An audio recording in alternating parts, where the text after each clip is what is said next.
పదే పదే బీజేపీ వాళ్ళు అంటున్నారు మాది గుజరాత్ మోడల్ అని. గుజరాత్ మోడల్ అంటే ఏందే? ఊర్లో ఉన్న వాళ్ళందరూ తగలబెట్టుడా? ఇతర రాష్ట్రాలలో పెట్టుబడులు ఉంటే వాళ్ళని బెదిరించి మీ రాష్ట్రానికి గుంజుకపోవుడా? గుజరాత్ మోడల్ అంటే ఏందో? సంవత్సరానికి 2 కోట్ల ఉద్యోగాలు ఇస్తాన్నారు. ఎవరికైనా ఉద్యోగం ఇచ్చిండ్రా? రైతు ఆదాయాన్ని 2 చేస్తామన్నారు. రైతు ఆదాయం 2 చేయలేదు కానీ ఢిల్లీలో మాత్రం ధర్నా చేస్తున్న రైతులను కాల్చి చంపేసింది. ఇదా గుజరాత్ మోడల్? ఇదా మీరు చెప్తున్నది నరేంద్ర మోడీ గారి మోడల్? అడిగేటోళ్ళు లేడు కదా అని బెదిరించి రుబాబుతో దబాయించి బతకాలనుకుంటున్నారు బీజేపీ. నిన్న మన బీజేపీ బయలుదేరి మోడీని ప్రధానమంత్రిని చేయాలి. ఇప్పటివరకు ఏమున్నాడా మోడీ? ప్రధానమంత్రి లేడా? ఆయన మన ముఖ్యమంత్రి ఉన్నాడా? 10 ఏళ్ల నుంచి దేశానికి ప్రధానమంత్రి ఆయనే కదా. మరి ఆయన ఎందుకు చేయలే? సంవత్సరానికి 2 కోట్ల ఉద్యోగాలంటే ఇప్పటికీ దేశంలో 20 కోట్ల ఉద్యోగాలు ఇవ్వాల్సిన అవసరం ఉండే. రైతుల ఆదాయం 2 చేస్తా అన్నాడు. కానీ మా ఊర్లో ఒడ్లు అంటే ఇస్తే కొనేటోళ్ళు లేడు, మా తాండూరులో కందులు వస్తే పట్టేటోళ్ళు లేడు. ఎట్లా బతకాలి? అభివృద్ధి అన్నారు. ఏం అభివృద్ధి అని నేను అడుగుతున్నా. ప్రాణహిత చేవెళ్ళ నుంచి చేవెళ్ళ వరకు నీళ్లు దేవాలని ఆనాడు డాక్టర్ వైఎస్ రాజశేఖర రెడ్డి ఈ చేవెళ్ళలో శిలాఫలకం వేస్తే పడవ పెట్టించిండు, పన్నికలు ఇచ్చిండు కేసీఆర్.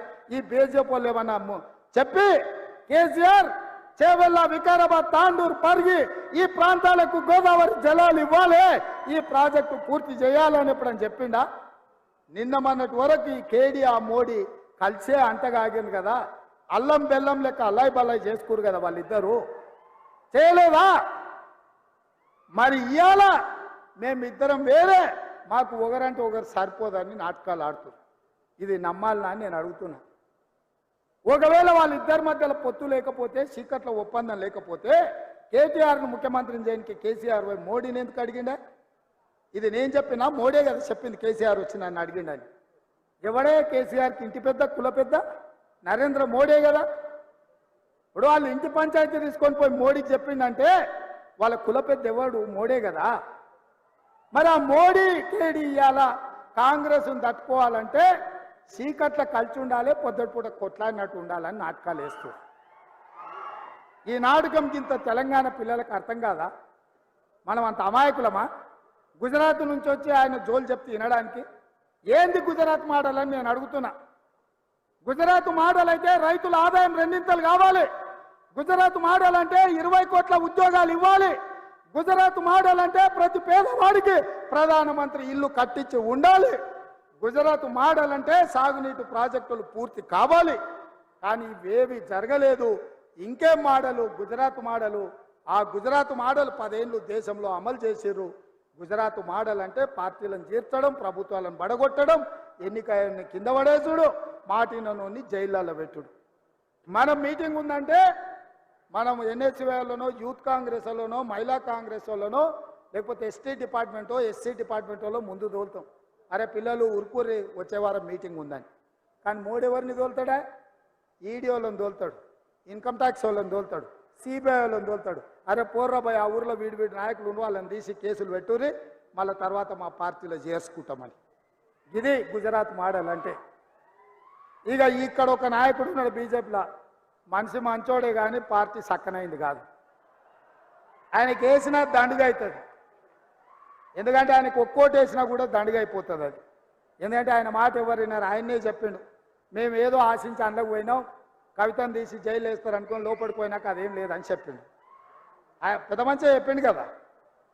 ఇక ఉన్నది ఉన్నట్టు కులం చెప్పిండు. ఇంకా ఆయన కోటేసి కూడా దండగానే.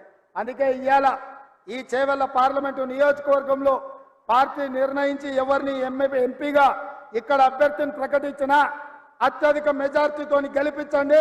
ఈ తెలంగాణ ప్రాంతాన్ని, చేవెళ్ళ ప్రాజెక్టును పూర్తి చేసి ఈ ప్రాంతాన్ని అభివృద్ధి పదం వైపు నడిపించి ప్రతి ఎకరాకు నీళ్ళిచ్చే బాధ్యత తెలంగాణ రాష్ట్ర ముఖ్యమంత్రిగా, కాంగ్రెస్ పార్టీ అధ్యక్షుడిగా తీసుకునే బాధ్యత నాది. ఈ వికారాబాద్ ఈ ప్రాంతం జిల్లాలో ఇక్కడ నుంచి ఎన్నికైన నేను ఇవాళ రాష్ట్రంలో అందరు కలిసి నాకు అవకాశం ఇచ్చిండ్రు ముఖ్యమంత్రిగా. తప్పకుండా ఈ ప్రాంతాన్ని అభివృద్ధి పదం వైపు నడిపించే బాధ్యత నేను తీసుకుంటా. ఇవాళ ఈ జిల్లాలో కార్యకర్తలకు అండగా ఉండడానికి పెద్దలు మహేందర్ అన్న ఈరోజు మన మధ్యలో ఉన్నాడు. సునీతమ్మ ఉంది.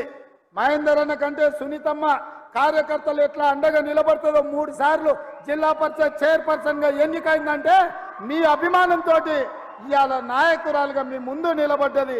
భవిష్యత్తులో రామ్మోహన్ రెడ్డితో పాటు అదేవిధంగా పార్టీలో ప్రసాద్ గారితో పాటు మనోహర్ రెడ్డితో పాటు మీకు మహేందర్ రెడ్డి గారు సునీతమ్మ కూడా మీకు అండగా ఉంటారు. మాది బాధ్యత మిమ్మల్ని కాపాడుకునేది. రాబోయే స్థానిక సంస్థల ఎన్నికల్లో మిమ్మల్ని గెలిపించే కానీ ఈ పార్టీ అప్పటికి గెలిచినట్టుగా భావించదు. మీరు గెలిచినప్పుడే నిజమైన గెలుపు. అందుకే గ్రామాలల్లో కార్యకర్తలు ఎవరు కూడా ధైర్యం కోల్పోవద్దు. ప్రతి ఇంటికి వెళ్ళండి, ప్రతి తలుపు తట్టండి, ప్రతి గుండెకు చేరండి. మన అభయహస్తం 6 గ్యారెంటీలను వివరించండి. ఎవరికి రాకున్నా అడిగి వాళ్ళ పేర్లు రాసుకొని వచ్చి వాళ్ళకి ఆ పథకాలు ఇప్పించండి.